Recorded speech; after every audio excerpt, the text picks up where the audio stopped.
A journalist joining us in the studio now. During her time with the Associated Press, Jennifer Dobbner here was one of the witnesses for Ronnie Lee Gardner's execution.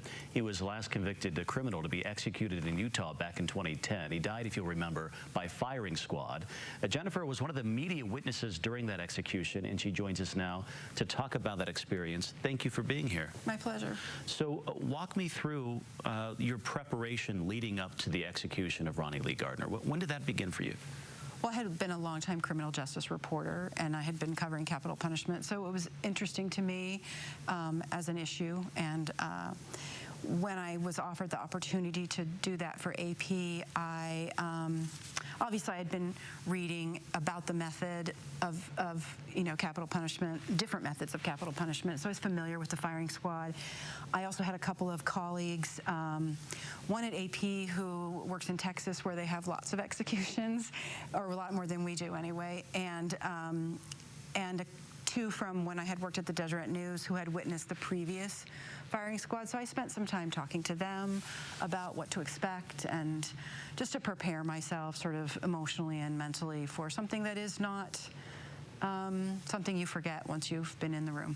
Did you feel like you had to bolster yourself before going in there, brace yourself for the experience? I don't know if brace myself, but I mean, because as journalists, we sort of have like a pair of pants for the workday and a pair of pants for our real life. So, you do a lot of things in journalism that aren't regular for other people. And so I didn't feel particularly concerned about that, but I did not want to be completely surprised by what I was going to experience. So I felt like for me, that was the right thing to do.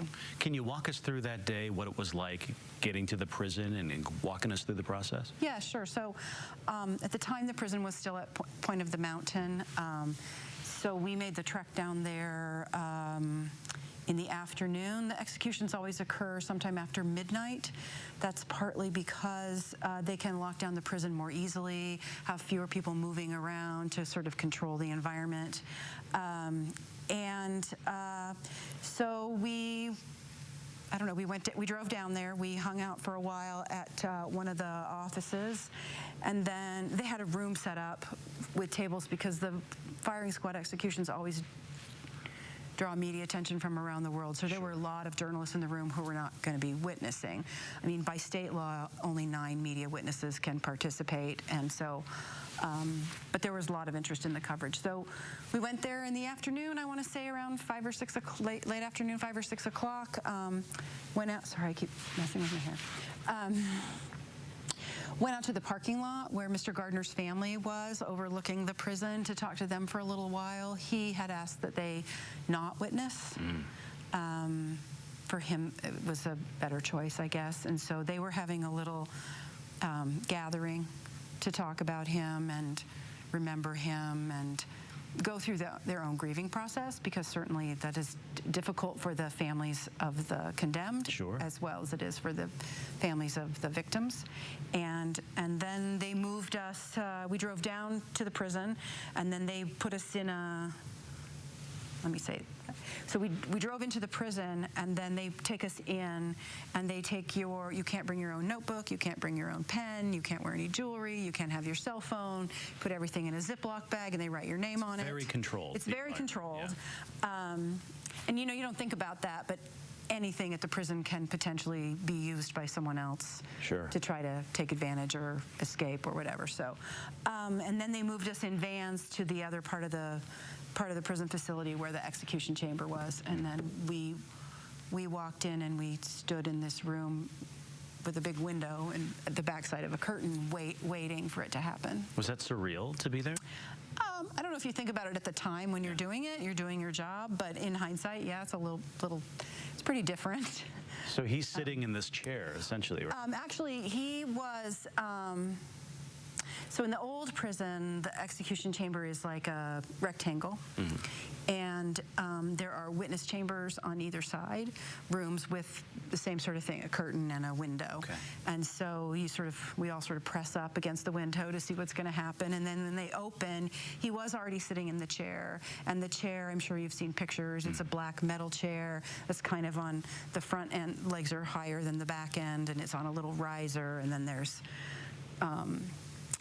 plywood 2x4s, sort of the long way, perpendicular to the wall, and they're all painted black, and there's sandbags around, which we see those right now. Yeah, and the slits in the window where the riflemen are. And then there's the gun port, where they line up, where the 5 executioners line up and are randomly handed the rifles that they've been training on. Why do you think it's so important for a member of the press to witness these events? This isn't something I think most people would ever want to see. Does it feel like a duty to be there? Oh, absolutely, it's a duty to be there. I mean, working in the news media, you are the representative of the public in every setting, whether it's the legislature or the school board or the execution chamber, and you absolutely need to be a witness for the public, because it is a check on what's happening and the way that it's happening. Obviously, with capital punishment, we know there are various forms of it. Some of that has not always gone smoothly. There have been mistakes. People have suffered. And so if there's no one there to witness to it, how do we as a society understand what the process is, or what the challenges are, or what the mistakes have been? I mean, I believe that, or I should say, my experiences when talking to people at institutions who carry out capital punishment is that it is their intention to be as professional as possible, given the situation. Yeah. Did the experience change you in any way? Did you leave needing to decompress at all? What was that process like post-execution? Well, first, I just worked for like 36 straight hours because I was at the AP and there was no going home. I was doing television and radio and everything all across the country to talk about it, and you have to still write the story once you witness. So I was really tired, and then I think I, at the beginning, didn't get much time to reflect. But over time, I think, I mean, I don't regret doing it. I would probably, given the chance, be willing to do it again if the responsibility was handed to me. Am I changed by it? Sure, of course. You can't not be. Yeah. And I don't think it matters what form of capital punishment is being administered. You can't not be, which is one of the reasons I talked to my friend from Texas who witnessed many, many executions, because it had become, you know, you are different, and I wanted to know, like, from him, what do I do with all of that I've experienced? And he was really helpful. What do you do with it? For me, I've written about it, I've talked about it, I've not